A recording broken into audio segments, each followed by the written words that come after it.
बोलिए श्री सदगुरुदेव की जय। सदगुरु श्री कबीर साहब जी ने जो भी मुख से शब्द कहा, न्याय और निर्णय का कहा। जहां भी बैठे जगह संभाल करके बैठे, जहां भी गए विचार पूर्वक गए। जुआ खेलना ये धूर्त विद्या, धूर्त। जुआ खेलना धूर्त विद्या। शराब पीना ये भी बहुत बुरी लत है। भांग खाना, चरस, गांजा, अफीम ये मानवीय धर्म में नहीं आता है। सदगुरुदेव जी पुकार के समझाते हुए कहते हैं कि जब तक मनुष्य को पूरा बोध नहीं होगा, पूरा बोध का मतलब जड़ चेतन का ज्ञान और खानी बानी दोनों जालों से छुटकारा, जब तक पूरा नहीं मिलेगा तब तक कितने भी अच्छे कर्म मनुष्य करते रहे अपने मन में, वो कोई अच्छे कर्म नहीं है। पत्थरों को पूजना लोग अच्छा ही कर्म मानते हैं। देवी देवता, तंत्र मंत्र, जादू टोना में फंसना अच्छा कर्म मानते हैं। अष्ट धातुओं की मूर्ति बना करके घंटे लटका देते हैं, शंख बजाते रहते हैं और सारे संसार के लोग वहां पर आकर के सिर पटकते रहते हैं। इन कर्मों को लोग वो अच्छा ही मानते हैं, लेकिन वो अच्छा नहीं। चेतन पूजा से बढ़कर के सारे संसार में कोई पूजा नहीं है। चेतन पूजा नहीं आई तो कुछ नहीं आया। कितने भी आलू छीलते रहो, चाहे बैंगन, और खूब खाते रहो बादाम, छुआरे, काजू, किशमिश, अंगूर, कितने भी खाते रहो, कुछ भी होने वाला नहीं।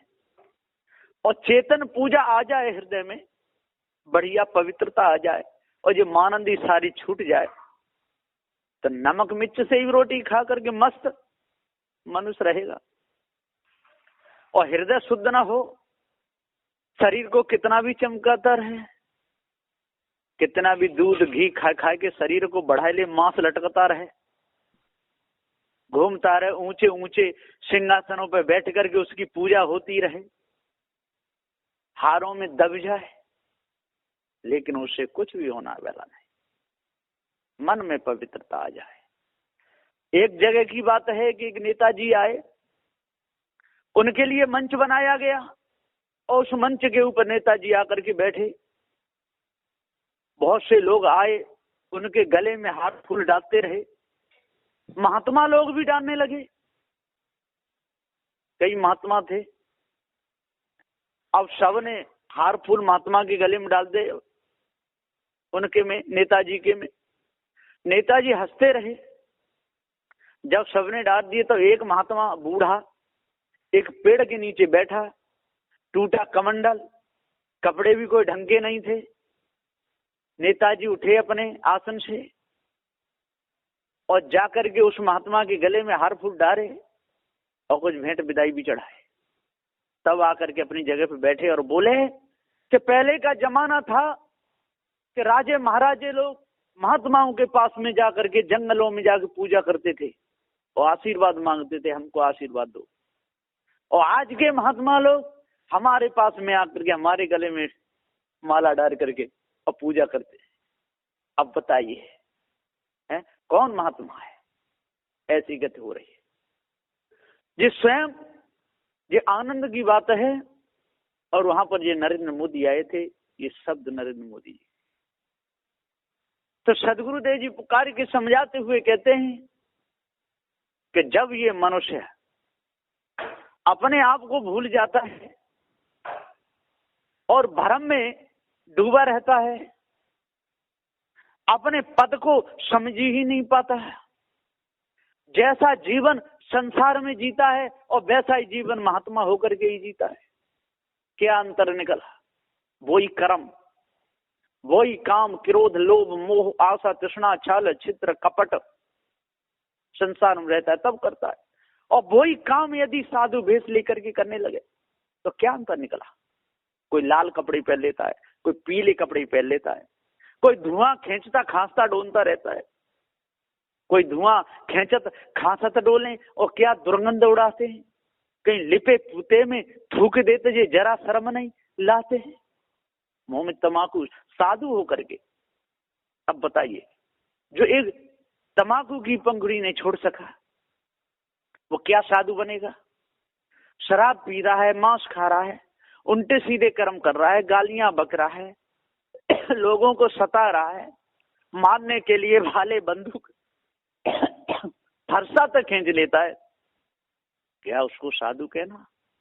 वो साधु नहीं। इसी प्रकार से भक्त है, भक्ति में ज्यादा भाव दिखा रहा है, तिलक भी बहुत से लगा लेता है और देवी की पूजा करता है, उसमें बकरे का सिर काट करके अलग कर देता है, एक पूत को बचाने के लिए दूसरे पूत के गले को उड़ा देता है, अपने बेटा की रक्षा करता है, दूसरे को मार डालता है। अब बताइए, बिल्ली में और इन मनुष्य में क्या कसर रही, क्या अंतर रहा? बिल्ली भी कितना नर्म होता है, बिल्ली का बच्चा जब अपने बच्चे को देती है, और चूहे का बच्चा भी नरम होता है, चूहा भी नरम होता है, अपने बच्चे को बचाने के लिए चूहे के बच्चे का विदा कर देती है, उसको खा जाती है। इसी प्रकार से शेर का बच्चा भी इतना नरम होता है, लेकिन अपने बच्चे को बचाने के लिए हिरण को मार करके और शेर खा जाता है। ऐसी गति मनुष्य की हो रही है कि अपने की रक्षा करता है और दूसरे मरे चाहे जिए कुछ भी हो। कहते हैं कि एक मांस खाता था और मनुष्य का मांस खाता था, जाता था कसाई की दुकान पे, कहता था मुझे मनुष्य का मांस चाहिए, तो वो कहीं से लाके देता था। एक दिन क्या होता है कि वो मांस खरीदने के लिए चलता है और पीछे उसी का बच्चा चल दिया। 7-8 साल का बच्चा था, खूब हष्टपुष्ट, क्योंकि वो माता पिता मांस खाते थे, उसको खिलाते थे, तो खाकर के खूब मोटा हो रहा था। अब वो कसाई की दुकान पर पहुंचता है और कहता है कि भाई मांस चाहिए मनुष्य का। कसाई बोला आज तो सेठ जी हमारे पास मनुष्य का मांस नहीं है, बहुत कोशिश की पर नहीं मिला। वो दूसरी गली से लौट आया, घूमते घूमते उसी का बच्चा कसाई की दुकान पर पहुंचता है और जैसे ही देखा कसाई ने पकड़ लिया और काट करके और उसका मांस निकाला और उसको खबर भेजी कि मनुष्य का मांस ले जाओ। वो लौट के आया और ले गया, घर में जाके मांस बनाया और बना करके उसकी औरत ने भी खाया और उसने भी खाया अपने बेटे का मांस, और खाकर कहा कि बेटा कहीं बच्चों में खेलने गया होगा, अभी तक नहीं आया। जब रात्रि हो गई, बहुत खोजा नहीं मिला, तब एक ने कहा कि सुबह आप इधर को जा रहे थे ना दोपहर को, कि हाँ, कि आपके पीछे पीछे गया था। कि मेरे पीछे पीछे के? हाँ, किधर गया, किधर गया? कसाई की दुकान पे पहुंचता है और कहता है कि भाई जो मनुष्य का मांस मुझे आपने दिया था वो कहाँ से लाए? कसाई बोला आपको क्या लेना देना, आपको तो मनुष्य का मांस मिल गया कि नहीं? कि नहीं, आप बता दो कि जैसे ही आप हमारी दुकान से उतर के गए थे ना, तो 7-8 साल का एक बच्चा हस्त पुष्ट एकदम बहुत चिकना आया और हमको बहुत खुशी हुई और उसका मांस काट के हमने आपको दे दिया। तो ये एकदम गिरा, हाय बेटा, हाय बेटा। और रोज मांस खाता था तब नहीं गिरा, अपने बेटा कोई मांस खा गया। तो सदगुरुदेव जी कहते हैं कि हे भाइयों, ज्ञानियों, विचार मानो, बुद्धिमानो, मानो जन्म में आकर के विवेक विचार से काम लो। जब तक आप लोग विवेक और विचार से काम नहीं लोगे, जब तक आप धैर्यता गंभीरता से काम नहीं लोगे, जब तक आपके हृदय में सद्गुण नहीं आएंगे, जब तक सत्य विचारशील दया धैर्य विवेक वैराग गुरु भक्ति से काम नहीं लोगे, तब तक चोरी हिंसा विचार से आप बच नहीं सकते, ईर्ष्या क्रोध मान छल से बच नहीं सकते, गाली निंदा झूठ से आप बच नहीं सकते। तीनों गुणों की प्रधानता आपके ऊपर सवार रहेगी, आप एक भी गुण की औषधि नहीं बना सकते, न तमोगुण की, न रजोगुण की, न सतोगुण की। रजोगुण तमोगुण की जब आप औषधि बना लोगे उसके अनुसार, तो गुण की प्रधानता बेशक रहे, लेकिन आप गलत कर्म कभी नहीं कर सकोगे। और यदि आपने औषधि नहीं बना पाई तो रजोगुण के वेग में बहते रहोगे और चंचल आपका स्वभाव बना रहेगा, घोड़े की तरह हिंसते रहोगे। घोड़ा की गति आपकी हो जाएगी, कभी भी आपको सुख शांति नहीं मिल सकती। इसी प्रकार से यदि तमोगुण की गति में रहोगे, आपका उग्र स्वभाव रहेगा, मारने काटने पर ज्यादा आपका लक्ष्य रहेगा, हाथ छोड़ने में भी आप कसर नहीं छोड़ोगे, पल में किसी के पेट में भाला भी भूंस सकते हो और गले पर छुरी भी चला सकते हो, क्योंकि आपने तमोगुण को प्रधानता दी है और वो कभी न कभी आपसे बड़ी से बड़ी हानि करवा सकता है। ठीक इसी प्रकार से सतोगुण की यदि प्राधान्यता और ज्ञान नहीं हुआ तो नम्र कोमल स्वभाव से पूजा करके, हंस के, गुलगुला के, हाथ मिला करके और आप धोखा देने में कभी चूकोगे नहीं। और यदि सतोगुण की यदि आपने औषधि बना ली तो नम्रता कोमलता पूर्वक आपका जीवन बहुत सुंदर बीतेगा। यदि तमोगुण की भी औषधि बना दी, गुण बेशक तमोगुण रहे पर कभी भी आप किसी में एक सुई भी नहीं चुबा सकते। इसी प्रकार से रजोगुण की यदि औषधि बना ली तो ठाठ से रहोगे और ठाठ से रहने दोगे, उसमें कोई विकार नहीं रहेगा। और यदि औषधि नहीं बना पाई तो तीनों गुणों के गुलाम बने रहोगे और स्वयं की हानि होगी और दूसरों की हानि होगी। पूरा जीवन पत्थर पूजने में, देवी देवता, तंत्र मंत्र में, जादू टोना में, नदी नालों की पूजा में, पत्थरों की पूजा में, पर्वत पहाड़ों की पूजा में, इसी में पूरा जीवन चला जाएगा, कुछ भी नहीं मिलेगा। लाभ से हानि हो रे भाई, आप समझते हो लाभ और हो जाएगी हानि। ये सारी हानि होने वाली है। जितने भी आप कर्म कर रहे हो ये सब हानि के हैं। चाहे खानी जाल में फंस करके, स्त्री परिवार में फंस करके जितने भी आप कर्म कर रहे हो, मन गणंत जो कर्म कर रहे हो, अपने लाभ समझते हो, उसमें लाभ नहीं हानि है। तो सदबुद्धे जी कहते हैं कि अपना काम बनाए के और दूजे का देह बनाए और खानी बान से छूट जाए तब जीव मुक्त रहा है। अपना काम बनावे, दूसरे का बनावे, खानी बानी से छूटे तब ये जीव मुक्त होगा। और खानी बानी से छूटा नहीं, अपना काम बना नहीं, वो दूसरे का क्या बनाएगा। जो अपना ही मुख हिसाब से नहीं धो सकता वो दूसरे का क्या धोएगा। जो अपना ही काम नहीं कर सकता वो दूसरे का क्या करेगा। या अपना ही बर्तन ढंग से नहीं मल सकता दूसरे का क्या मलेगा। जो अपने ही शरीर के विषय में उसको भान ना हो और दुखी होकर तड़ के मर रहा हो तो वो दूसरे को क्या बचाएगा। सदबुद्धे जी पुकार के समझाते हुए कहते हैं कि एक मनुष्य था, महाअहंकारी, घमंडी, दुराचारी भी था। उसके घुटनों में दर्द होता था तो घुटनों से कहता था, देख होश में आ जा और नहीं तो समझ ले तू रहेगा कि नहीं रहूंगा। देख होश में आ जा, अपने घुटनों से कहता था।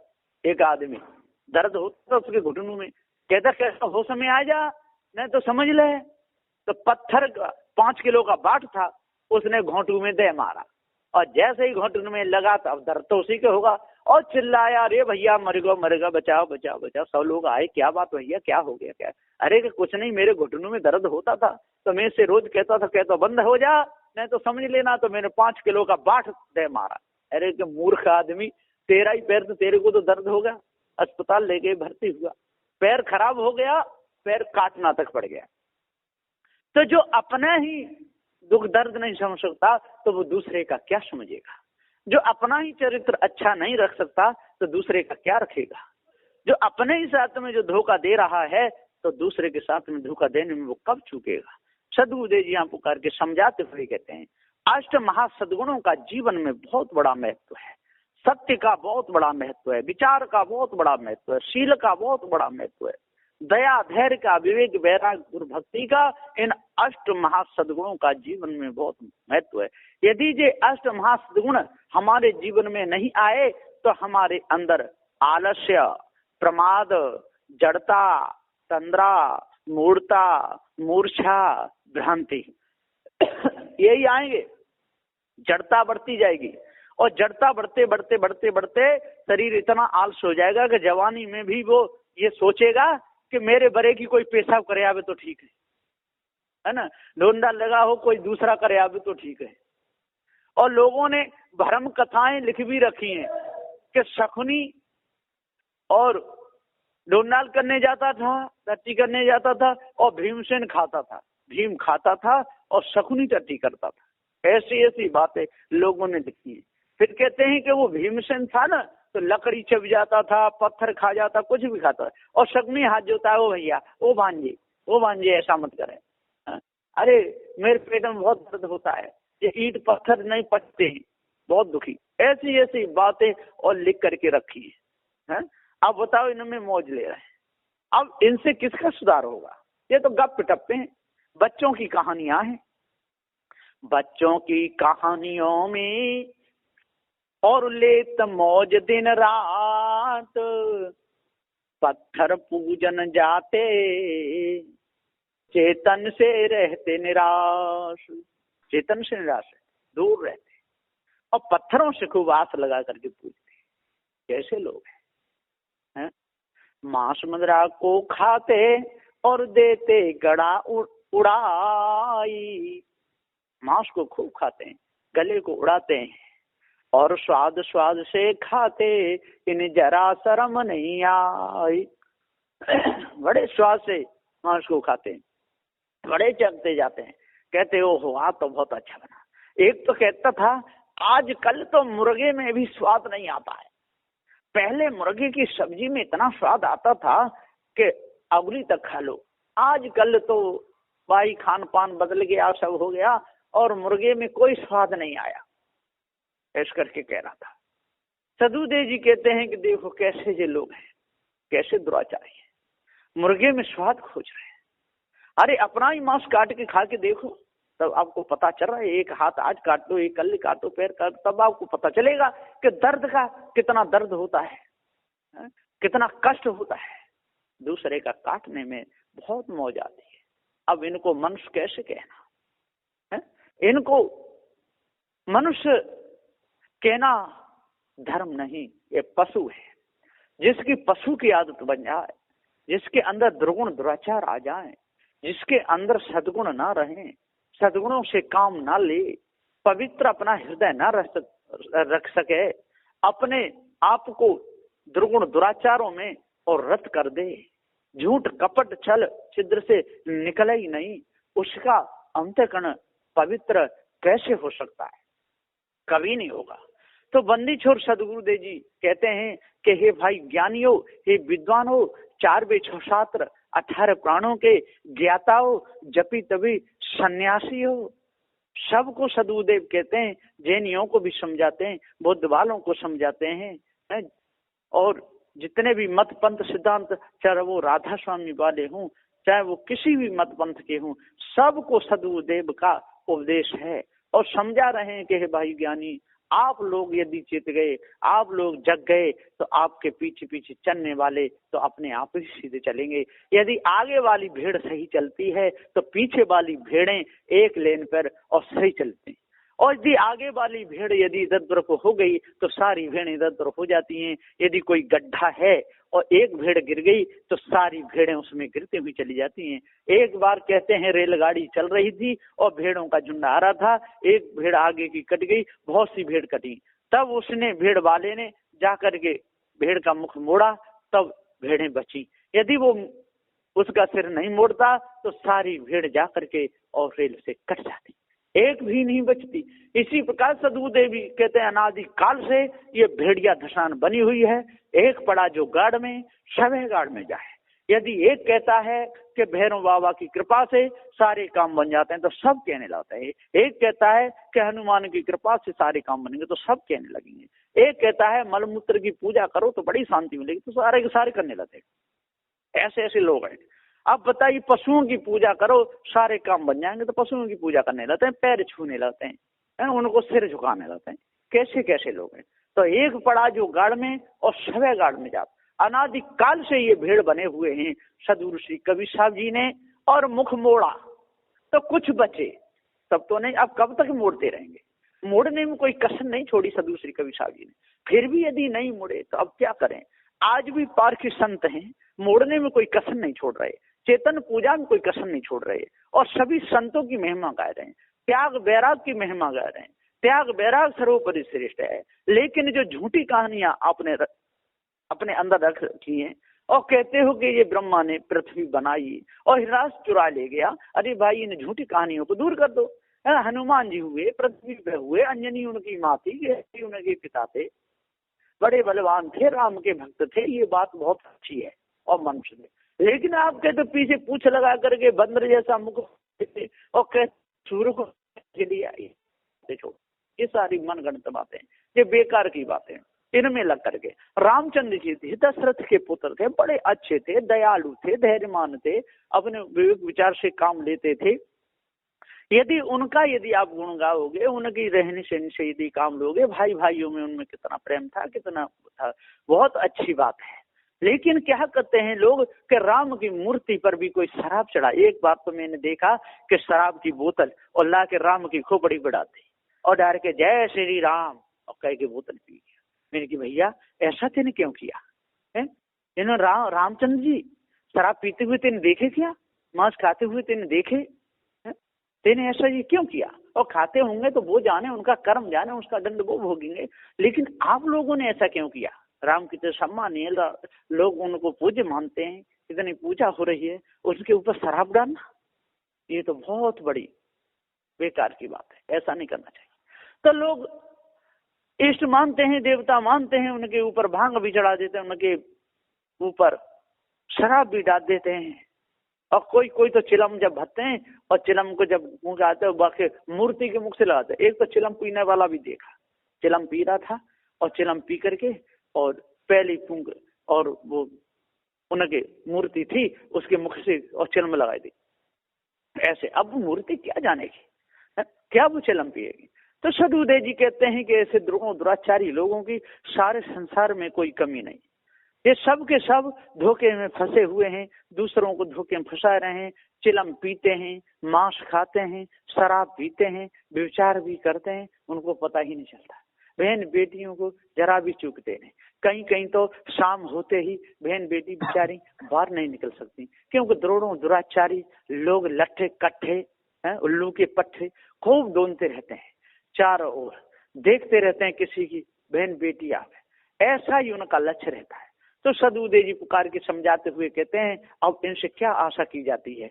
ऐसे लोग यदि साधु संत भी हो जाएं और संतों में पहुंच जाएं तो वहां भी धुन मचा देते हैं, वहां भी बखेड़ा कर देते हैं, रार मचाने लगते हैं, सेवा में उनका मन नहीं लगता, बड़े बड़े संतों का अपमान करने लगते हैं, मूर्खता दिखाने लगते हैं। कोई तो लड़ने झगड़ने में पटका पटकी भी करते हैं। कई जगह ऐसा सुनने में आया है, कई संत गुरुजनों की सेवा में लग करके मठ मंदिरों में रह करके चोरी करके भाग गए, कोई हाथ पैर तोड़ के भाग गए, किसी ने गला भी काट दिया, ऐसे कई जगह सुनने में आया। अब बताइए इनका उद्धार कल्याण कैसे होगा? अब वो पशु पक्षी उस मटखाने में जा करके अगर तो दुख नहीं सहेंगे तो क्या सहेंगे? आपने कहीं कहीं देखा होगा जब पशु मर जाता है और कितने उसके ऊपर कीड़े मकोड़े और जंगली जीव मांसाहारी कितने खींचते हैं, चार ओर को खींचते हैं। एक जगह तो जिंदा गधा था और एक महात्मा जी थे, प्रोग्राम के लिए जा रहे थे, वहां पर बस रखी, 10-20 कुत्ताओं ने आकर गधा बेचारा पकड़ लिया और गधा चिल्ला रहा है, पैर मार रहा है और वो इधर को खींच रहे हैं, उधर को खींच रहा है और बेचारा बिलबिला रहा है। तो उन महात्मा जी ने एकदम डंडा लेकर के जा करके और उनको कुत्ताओं को भगाया, कुत्ते दूर भगा दिए, फिर चले आए। अब उसके बाद में उन्होंने फिर गधा पकड़ लिया होगा या नहीं पकड़ा होगा, अब क्या कर सकते हैं? यदि कोई न हो, इस प्रकार से बुरी हालत होती है, उसने भी ऐसा ही किया होगा। अपने कर्मों का फल सबको भोगना पड़ता है। इस प्रकार से हम जितनी मछलियों को खाएंगे उतनी ही मछलियां हमारे उदर को गुदारेंगी, हमारे शरीर को खाएंगे। जितने हम कीड़े मकोड़ों को खा जाते हैं, बहुत से लोग तो नमकीन बना करके कीड़ों की खाते हैं, इनको शर्म तक नहीं आती।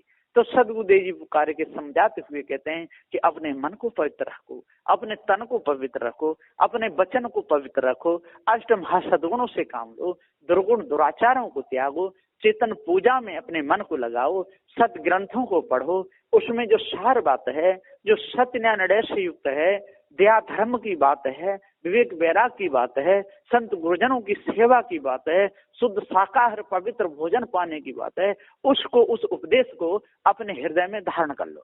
और जहाँ पे मार काट की जो बात है, काटने मारने की जो बात है, ये देवता सुअर के मांस से खुश होता है, ये कुत्ता के मांस से खुश होता है, ये बकरा के मांस से खुश होता है, ये मुर्गे के मांस से खुश होता है। ऐसी बात जो लिखी हुई है ये बेढंगी हैं, वो दुराचारी लोगों की बातें हैं। ये मांसाहारी थे, जो दुष्ट आत्मा थे, इनके हृदय में दया नहीं थी, वो ऐसे लोगों की कहानियां हैं। इनको अपने अंदर से दूर करना चाहिए आज वर्तमान में, क्योंकि वर्तमान में पढ़े लिखे सब लोग हैं, अच्छे विचारमान लोग हैं, सारे मतपंथ सिद्धांतों की कहानियों को पढ़ते हैं, ग्रंथों को, सारे मतपंथ सिद्धांत ग्रंथों को पढ़ते हैं, 4 वेद 6 7 18 पुराणों को पढ़ते हैं, तौरेत इंजील फुरकान जम्बूर इन किताब और किताब को भी पढ़ते हैं, सबको पढ़ते हैं। तब पढ़ करके विचार करना चाहिए इन सब का लेखक, सबका विचारक, सबका शोधन करने वाला ये कौन है? ये मनुष्य है। और मनुष्य ही यदि अपने आप को भूल गया, मनुष्य ही धोखे में लग करके अपने पद को खो बैठा, तो फिर दूसरे की रक्षा कौन करेगा? दूसरों को जड़ाध्यास से कौन छुड़ाएगा? है विचार कर्मों से कौन छुड़ाएगा? पाप कर्मों से कौन छुड़ाएगा? संत गुरुजनों की सेवा में लग करके जो अपने आप को जो जान लेता है, पार की सदगुरु की शरण में लग करके दुर्गुण दुराचारों को त्याग करके विवेक विचार से जो काम लेता है, उसके हृदय में अष्ट महासद्गुण आ जाते हैं, सेवा भाव आ जाता है, और संत गुरुजनों की सेवा में लग करके अंतःकरण के उसके विकार दूर होते हैं, और सेवा और दान के द्वारा अंतःकरण शुद्ध होता है। इसलिए पार की सदगुरु देव की शरण में लग करके और दुराचारों को दूर करके अपना जीवन उद्धार करना चाहिए, तब पूर्ण शांति मिलेगी। नहीं तो मिथ्या धोखे में जीवन बीत जाएगा। बस इन्हीं विचारों के साथ मैं अपनी वाणी को विराम देता हूँ। बोलिए श्री सद्गुरुदेव की जय।